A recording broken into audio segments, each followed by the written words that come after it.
My name is Vivian Harrington, and I'm a systems architect at Trio Tech, where corporate politics flow like overpriced coffee from the executive break room. Picture this: glass towers, open-plan offices designed by people who clearly never worked in them, and meeting rooms named after tech pioneers who'd probably weep at what we've become. The day everything started, I was debugging a particularly stubborn API integration while nursing my third espresso. Our quarterly review meeting was scheduled for 2 p.m., one of those mandatory performance theatrics where teams present their achievements to leadership like gladiators seeking imperial approval. My team had been working on the Morrison client integration project for 3 months. We'd built something elegant, efficient, and frankly brilliant, a seamless data pipeline that could handle Morrison's complex inventory management across 12 different platforms. It was the kind of technical poetry that made my engineering heart sing. The project had been my brainchild from the beginning. I'd spent countless evenings analyzing Morrison's legacy systems, identifying bottlenecks in their current workflows, and designing an architecture that could scale with their ambitious expansion plans. My team, brilliant engineers like Amit Singh, our database specialist who could optimize queries in his sleep, and Rebecca Cross, whose front-end wizardry made complex data interactions feel like child's play, had poured their souls into this project.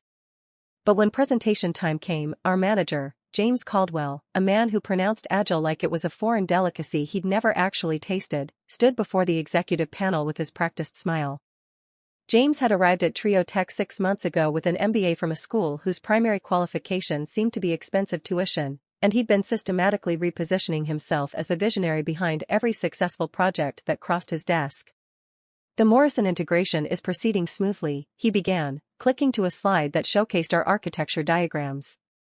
However, I've made the strategic decision to transition leadership of this project to Team Alpha.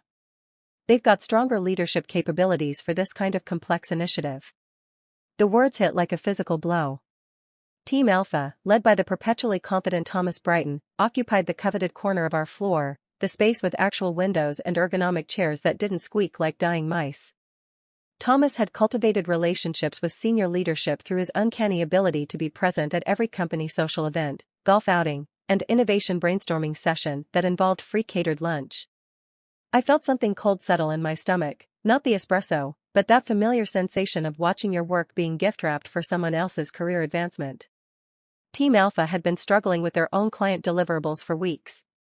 Their strong leadership apparently consisted of scheduling more meetings about meetings and creating elaborate project management dashboards that tracked everything except actual progress. The room nodded approvingly. Executive heads bobbed like dashboard ornaments on a bumpy road. Our VP of Engineering, Robert Finch, leaned back in his chair with the satisfied expression of someone who believed he'd just witnessed strategic thinking in action. James continued his performance, explaining how Team Alpha would bring fresh perspective and proven leadership methodologies to our project. I sat there, fingers interlaced, watching 3 months of my team's work being redistributed like Halloween candy. My colleagues shifted uncomfortably. Jessica from QA caught my eye with a look that said, "This is insane," while Miguel from DevOps just stared at his laptop screen, probably updating his LinkedIn profile. After the meeting, I approached James privately in his glass-walled office, decorated with motivational posters featuring eagles and mountain climbers, the kind of decor that screamed I read leadership blogs during lunch breaks. "The Morrison integration is nearly complete," I said, keeping my voice level. "My team understands every nuance of their system architecture. We've already solved the data synchronization challenges that took their previous vendor 8 months to identify." He adjusted his tie, a nervous habit that made him look like he was constantly choking on his own authority. "Vivian, you're technically brilliant, but leadership requires vision. Thomas has that strategic mindset we need for high-stakes client relationships. Plus, his team has experience with enterprise-level deployments." Strategic mindset. That's corporate speak for plays golf with the right people. I wanted to point out that Team Alpha's last enterprise-level deployment had been a customer portal that crashed every time more than 50 users logged in simultaneously, but I bit my tongue. Sometimes silence is more powerful than truth. That evening, I made a decision that would either end my career or redefine it.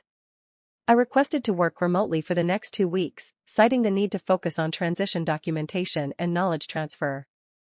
James approved it immediately, probably relieved to have one less dissenting voice in his meetings. But I had discovered something troubling during my final code review, something that made Team Alpha's involvement infinitely more dangerous than simple corporate politics. Hidden in our project repository, I'd found traces of unauthorized access attempts. Someone had been probing our system design, downloading architectural documents, and copying code snippets. The digital fingerprints were subtle but unmistakable to someone who understood both systems security and human nature. Thomas Brighton's team hadn't just been assigned to take over our project, they'd been studying it for weeks, preparing to claim ownership of innovations they couldn't replicate on their own. This wasn't corporate incompetence, it was calculated theft dressed up as management strategy.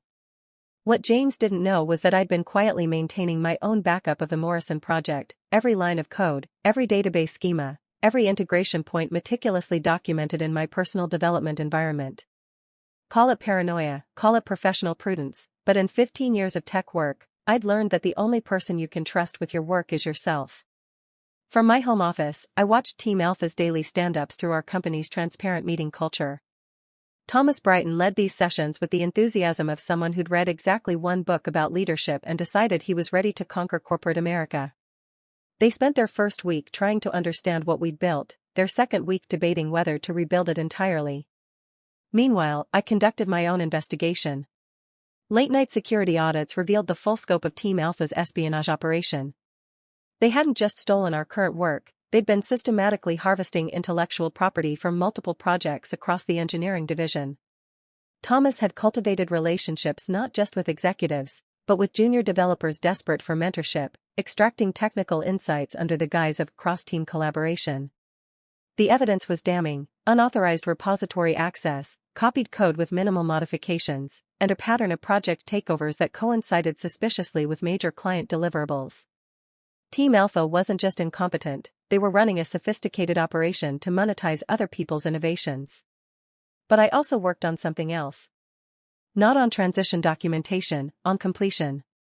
18-hour days fueled by determination and entirely too much coffee. I refined our integration, added the final security protocols that would make any attempted theft immediately detectable, and conducted end-to-end testing that would make NASA jealous.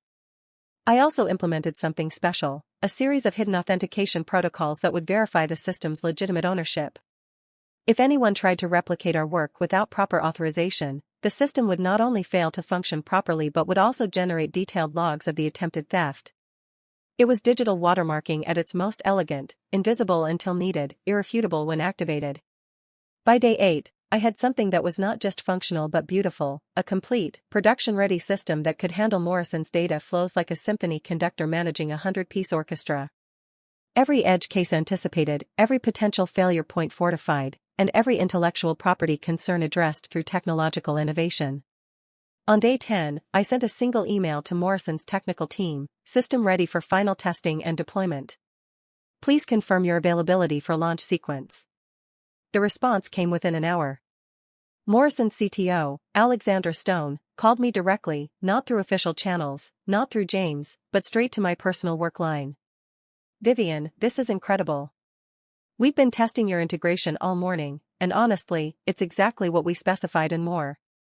The performance metrics are exceeding our projections by 40%. Can we schedule deployment for this afternoon?" That's when things got interesting. At 3:47 p.m., while I was walking Alexander's team through the deployment process, my phone erupted with notifications.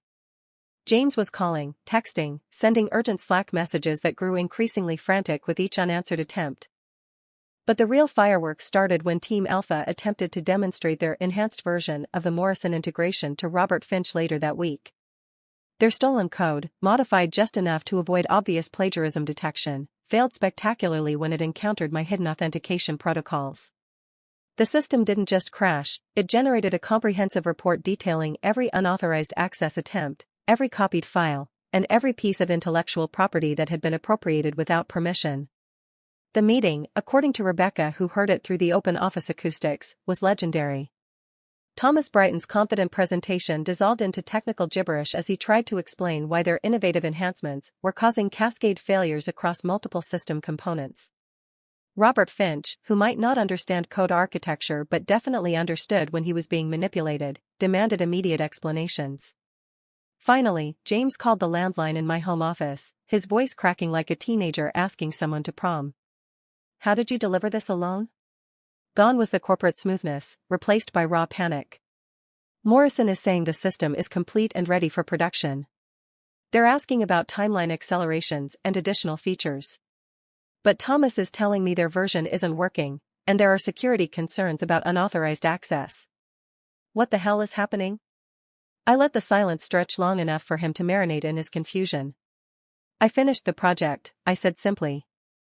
You know, the one with stronger leadership requirements. Oh, and I also discovered some interesting patterns in our code repository access logs. Would you like me to send those to IT security, or would you prefer to handle that internally? The pause that followed was so long I wondered if the call had dropped. Vivian, James said finally, his voice barely above a whisper, we need to talk. The next day, our company Slack channel lit up like a Christmas tree. Alexandra Stone had posted a LinkedIn update praising Trio Tech's exceptional technical execution and specifically mentioning my outstanding individual contribution to a complex integration challenge. She tagged our CEO, mentioned potential expansion opportunities, and used phrases like industry-leading innovation and partnership excellence. But the real earthquake happened behind closed doors. My comprehensive security audit, which I formally submitted to IT and legal departments, triggered an immediate investigation into Team Alpha's operations. Within 48 hours, Thomas Brighton was placed on administrative leave pending a full review of intellectual property violations. The investigation revealed systematic theft spanning 18 months, affecting 7 different client projects, and involving fraudulent billing practices that had cost Trio Tech both money and reputation. Thomas hadn't just been stealing code, he'd been selling consulting services to external clients using proprietary solutions developed by other teams. The scope was staggering. Internal audit discovered that Thomas had established a shell consulting company, Brighton Technical Solutions, operating from a virtual office address. He'd been moonlighting as a freelance architect, bidding on projects using stolen Trio Tech intellectual property, then delivering solutions that were essentially copy-paste jobs with minimal modifications. His client list included 2 direct competitors and several firms in adjacent industries, companies that had unknowingly purchased our innovations at discount prices. The financial impact was severe enough to trigger an emergency board meeting. Our legal team estimated damages in the mid-6 figures, not counting potential client defections and reputation harm. More troubling, some of Thomas's external clients had incorporated our stolen solutions into their own systems, creating a web of intellectual property contamination that would take months to untangle. But here's where my security protocols proved their worth beyond simple detection. The digital watermarking I'd embedded in our systems didn't just identify theft, it provided forensic quality evidence of exactly what had been stolen, when, and how it was being used. Our legal team described it as the most comprehensive intellectual property documentation they'd ever seen in a corporate theft case. The aftermath was swift and surprisingly dignified. James requested a private meeting, this time in person, where he actually apologized, a genuine, uncomfortable apology that felt like watching someone swallow glass. He'd been manipulated as much as anyone, seduced by Thomas's confident presentations and promises of enhanced team performance. I should have trusted your technical judgment, he admitted, removing his tie entirely in what seemed like a symbolic gesture. I got caught up in the politics and forgot that good engineering speaks for itself. Team Alpha was disbanded entirely. Thomas Brighton was terminated for cause, along with 2 junior developers who had been complicit in the intellectual property theft. The remaining team members were redistributed across other projects, where they could contribute honestly to legitimate work. I found myself with a new title, Principal Systems Architect, reporting directly to the VP of Engineering. But more importantly, I was given explicit authority to implement comprehensive security protocols across all engineering teams, ensuring that intellectual property theft would be immediately detectable in the future. My original team was reassembled with additional resources and a charter to lead Trio Tech's most challenging technical initiatives. Amit and Rebecca were promoted to senior positions, and we were authorized to recruit additional talent to support our expanding responsibilities. Morrison became our biggest client advocate, leading to 3 additional enterprise contracts within the quarter. Alexandra Stone and I developed a professional relationship built on mutual respect and shared appreciation for systems that actually work. She even offered me a position with Morrison, which I politely declined. I had unfinished business at Trio Tech. The real victory wasn't the promotion or the salary bump, though both were substantial. It was the quiet satisfaction of knowing that sometimes, just sometimes, competence speaks louder than corporate politics, and that intellectual integrity, properly defended, can triumph over sophisticated theft. The Morrison project became a case study within Trio Tech, featured in our internal engineering newsletter and cited in several industry publications. Alexandra Stone presented our collaboration at the National Enterprise Technology Conference, describing it as a masterclass in individual technical excellence combined with ethical project stewardship. The attention attracted recruitment inquiries from several Fortune 500 companies, though I found myself surprisingly content with my evolved role at Trio Tech. The incident also sparked broader industry conversations about intellectual property protection in collaborative development environments. I was invited to speak at 3 technical conferences about implementing security protocols that protect innovation without stifling teamwork. The presentations were well received, leading to consulting opportunities that I carefully balanced with my primary responsibilities. More personally, the experience taught me that technical brilliance means little without the courage to defend it. I'd always been comfortable solving complex problems in isolation, but learning to navigate corporate politics while maintaining ethical standards proved to be its own kind of engineering challenge, one requiring different algorithms but equally precise execution. But perhaps most importantly, the incident led to company-wide changes in how technical leadership was evaluated and assigned. Robert Finch implemented new policies requiring technical demonstrations for any project reassignments, ensuring that engineering decisions would be made by people who actually understood engineering. 6 months later, I still work from home most days, not out of spite, but because I've learned that the best work often happens away from the performance theater of corporate life. My coffee consumption has decreased to reasonable levels, though I maintain an emergency espresso reserve for deadline emergencies. James eventually found his footing as a middle manager in a different division, where his skills in meeting orchestration could flourish without technical oversight responsibilities. He learned from the experience, becoming more collaborative and significantly more humble in his approach to leadership. We exchange polite nods in the hallway and maintain the kind of professional relationship that acknowledges shared history without dwelling on it. The Morrison integration still runs flawlessly, processing millions of data points daily with the quiet efficiency of good engineering. I built additional security monitoring into all our major systems, creating a digital immune system that protects intellectual property while enabling legitimate collaboration. Thomas Brighton, I heard through professional networks, eventually found work at a smaller firm where his charm could be properly channeled and his technical limitations more closely supervised. The legal proceedings against him were settled quietly, but the industry has a long memory for intellectual property violations.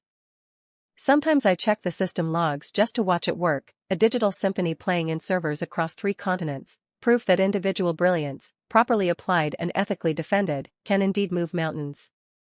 Or at least, move data while protecting the people who create it. Which, in our industry, amounts to the same thing. The security protocols I implemented have since prevented 3 additional attempts at intellectual property theft, validating the investment in digital watermarking and access monitoring. More importantly, they've created a culture where technical innovation is protected and properly attributed, encouraging the kind of creative risk-taking that drives genuine progress. One particularly satisfying incident occurred 4 months after the Thomas Brighton affair. A developer from our Austin office attempted to copy architectural patterns from my Morrison integration for use in a personal side project. The security system detected the unauthorized usage within hours, but instead of triggering punitive measures, it initiated an educational protocol I designed. The developer received an automated message explaining intellectual property policies, along with resources for creating similar solutions through legitimate research and development. The result was enlightening. Rather than facing disciplinary action, the developer approached me directly to discuss collaboration opportunities. We ended up co-developing a generalized version of the Morrison architecture that could be released as open-source software, properly attributed and legally cleared. The project became one of Trio Tech's most successful community contributions, generating positive press and attracting top-tier engineering talent who wanted to work for a company that balanced innovation protection with knowledge sharing. My home office still overlooks the same view, but now it's equipped with multiple monitors displaying security dashboards alongside architectural diagrams. I've become something of an internal consultant on technical security, helping other teams protect their innovations while fostering legitimate collaboration. The work has evolved from pure systems architecture to something more holistic, designing not just technical solutions, but the cultural and procedural frameworks that sustain them. The coffee is still excellent, the work is still challenging, and the satisfaction of building systems that endure, and protecting the people who build them, remains as fulfilling as ever.